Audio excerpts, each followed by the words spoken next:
मुखालिफ किताब लिखने का फैसला किया। आपकी जिंदगी ईमान के लिहाज से कैसी थी? आपका ईमान किस पर था? आपका सबसे भारी और अफसोसनाक इजहार क्या था जो आपने इस्लाम के लिए इस्तेमाल किया? आपके करीबी लोगों का रद्द अमल क्या था जब आप मुसलमान हुए? मैं सोचता था इस्लाम झूठ है, इस्लाम एक खतरा है। मुझे 2000 से ज्यादा मौत की धमकियां मिली और आखिरकार मैंने इस्लाम मुखालिफ किताब लिखने का फैसला किया। खुदा मुझे इशारा दे ताकि मैं 100% जान लूं यही दुरुस्त रास्ता है। मैं इस वजह से 2 दिन तक सो नहीं सका। मैं इसे तस्लीम ना कर सका। ये इंतहाई अजीब था। दोस्तों, मेरा नाम है रिजवान और आप देख रहे हैं RH9।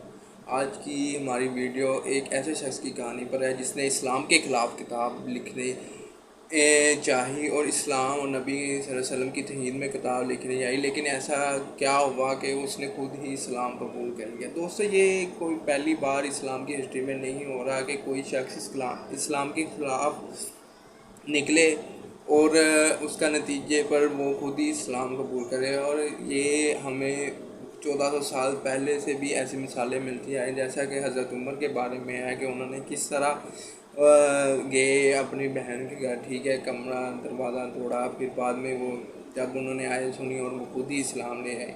खैर, वीडियो को ज़्यादा लंबी नहीं करेंगे और वीडियो को स्टार्ट करते हैं। और ये वीडियो जो हम रिएक्ट करने वाले हैं इस पर ये टूवर्ड एंटायरिटी की है, ठीक है। इस चैनल को भी फॉलो करें और सब्सक्राइब करें, बहुत अच्छे है, यहाँ पर बहुत सारी अच्छी वीडियो ऐसी निकलती है, ठीक है। तो बिना किसी देरी के वीडियो स्टार्ट करते हैं और इस वीडियो का ओरिजिनल वीडियो का लिंक भी नीचे डिस्क्रिप्शन में मिल जाएगा आपको।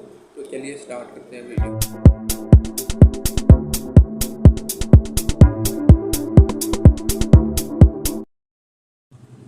मुझे मजीद पढ़ने और मजीद जानने पर उकसाया। अपनी तहकीक के दौरान आपको किस चीज ने सबसे ज्यादा हैरान किया? हिंदा से मुतल्लिक कहानी ने कुछ ऐसा था जैसे कोई स्विच हो, जैसे मुझे बदलना होगा। और इसकी वजह ये थी कि मैंने सोचा हिंदा वो एक दुश्मन अबू सुफियान की बीवी थी और एक तरह से उसने नबी के महबूब चचा हमजा रजी अल्लाह अन्हु को कत्ल करने के लिए रकम दी थी। और मैदान जंग में ऐसा हुआ वो शहीद हो गए, हत्ता कि उन्होंने उनकी लाश के कान नाक काट कर हर जगह घुमाए और लाश की बेहुरमती की। बिलाशुबा पैगम्बर सल्लल्लाहु अलैहि वसल्लम इस वाक़े से बहुत गमगीन थे और फिर कई साल बाद वो ताकतवर हो गए। वो मक्का में बरसरे इक़्तिदार आ गए और फिर वहाँ हिंदा मौजूद थी और मैं ये किताब में पढ़ रहा था और मैंने सोचा कि अच्छा अब इसे मसलूब किया जाएगा, इसके हाथ काटे जाएंगे या कोई और सजा दी जाएगी। लेकिन उन्होंने कहा अभी मैं इसकी शक्ल नहीं देख सकता, लेकिन सबको माफ कर दिया गया है और अगर तुम यही। अच्छा, वो कह रहे हैं कि मैं ये सोच रहा था जब मैं ये पढ़ रहा था कि अब ना आगे जब वो इक़्तिदार पर आए ना जब आप सल्लम, तो मैं ये सोच रहा था कि अब ना हिंदा हो ना वो तो गई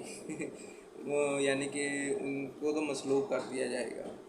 लेकिन आगे इसने क्या पढ़ा है वो तो आपको तो पता होगा, लेकिन इसका क्या रिएक्ट हुआ आगे पढ़कर बताते ही मुसलमानों के साथ रहना चाहती हो तो ऐसा मुमकिन है और अगर नहीं तो जा सकती हो। लेकिन अब खून रेजी खत्म हो चुकी है और मैंने सोचा कि उसे माफ कर दिया गया। अगर आप अपने रिश्तेदार के कातिल को माफ कर सकते हैं, खसूसन अपने महबूब चचा के कातिल को जिसने लोगों के सामने उनके जिस्मानी अज़ा की नुमाइश की हो आपकी और आपके नजरिए की तहकीर के लिए, तो इसका मतलब है कि आपका किरदार बहुत अजीम है। ये बहुत बड़ी खूबी है, ऐसी खूबी जो बहुत नायाब है और उन्होंने यही किया। तो मैंने सोचा हाँ वाकई वो बहुत खास इंसान थे। और ये जानने के बाद मैंने सोचा मेरे पास उनके पैगंबर होने के दलाइल हैं। उनका किरदार और दीगर लोगों के साथ उनका सलूक मेरे सामने है। मैंने देखा कि उन्होंने अपने दुश्मनों के साथ कैसा सलूक किया। मेरे ख्याल में वो पैगंबर हैं। लेकिन फिर मैंने सोचा ओ ये तो बहुत खौफनाक बात है, क्योंकि मैं पहले से ही खुदा की वहदानियत को मानता हूँ और अब मैं मान रहा हूँ कि वो नबी हैं। अगर मैं आपको कहूँ कि खुदा एक ही है और मोहम्मद सल्लल्लाहु अलैहि वसल्लम उसके नबी हैं, ये तो तकरीबन शहादत हो गई। फिर मैंने सोचा चलो किताबें बंद करता हूँ, इसे रोकता हूँ, ये सब गलत सिमत में जा रहा है। और यकीनन मैंने जो पढ़ा या देखा और जो कुछ तजर्बा किया उसके बायस मैं अब पहले जैसा इस्लाम मुखालिफ नहीं रहा था। मैं आपको बताऊं कि ये सब एक तस्वुराती कहानी की तरह लगता है, लेकिन आखिर में वाकई ऐसा हुआ। मैं इस पर ये सारी किताबें पढ़ी थी और जब मुझे एहसास हुआ कि हाँ ये एक तरह से शहादत है, तो मैंने कहा अच्छा मैं सारी किताबें रख देता हूँ। और मैंने किताबें ऊंची शेल्फ पर रख दी, लेकिन किताबें इतनी ज्यादा थी कि बहुत सी शेल्फ से नीचे गिर गयी और शेल्फ से गिरने वाली किताबों में कुरान भी था। और जब मैंने इसे उठाया तो मेरा हाथ सूरा 22 आयत 46 पर था, जहाँ लिखा था आंखें अंधी नहीं होती बल्कि दिल अंधे हो जाते हैं। और मैंने सोचा मेरा वाकई यही मसला है, क्योंकि आंखें अंधी नहीं थी। मैं अपने हाथ से लिखा वाकई देख सकता था। किसी ने मुझे ये किताब लिखने पर मजबूर नहीं किया था। किसी ने नहीं कहा था कि तुम्हें ये लिखना है या वो लिखना है। मैंने खुद ही लिखना शुरू किया था और मैं इसे अपनी आंखों से देख सकता था। लेकिन मैं अब भी ये हकीकत तस्लीम ना कर सका जो मैंने कहा था कि वो पैगंबर है, खुदा एक है। मैं तस्लीम नहीं कर सका। तो मेरी आंखें नहीं बल्कि मेरा दिल अंधा था। मैं ये हकीकत तस्लीम ना कर सका, शायद अपने नफ्स या अना की वजह से इसे कबूल ना कर सका। और मैंने कहा, ऐ खुदा, मुझे परवाह नहीं कि ये बाइबल का खुदा है या कुरान का, मुझे इशारा दे ताकि 100% दुरुस्त रास्ता जान लूं। फिर मैं सोने चला गया, लेकिन जब जागा